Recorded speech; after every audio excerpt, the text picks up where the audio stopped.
প্রতিটা শুভ কাজের শুরু যদি গোপালের আশীর্বাদ দিয়ে হয়, মনটা এমনিতেই শান্ত হয়ে যায়। আজ ছিল বিপত্তারিণী মায়ের পুজো, তাই সকালটা শুরুই করলাম আমাদের বাড়ির গোপালকে প্রণাম করে।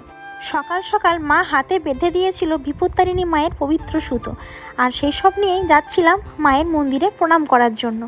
যেতে যেতেই পথে ঘটলো এক ছোট্ট ঘটনা। আমার ছোট্ট আদিরার মনটা একটু খারাপ হয়ে গেছিল। বাচ্চাদের তো এমনি হয়ই, মুহূর্তেই হাসি আবার মুহূর্তেই অভিমান। তাই আর কিছু না ভেবেই ওকে জড়িয়ে ধরলাম। ও মা, দেখি মুহূর্তের মধ্যে ফিরে এলো তার মুখের সেই হাসি।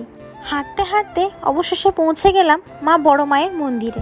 মায়ের মন্দিরে ঢুকতেই চারিদিকে ভক্তি, ধূপের গন্ধে আর মন্ত্রের উচ্চারণে মনটা একেবারে শান্তিতে ভরে গেল।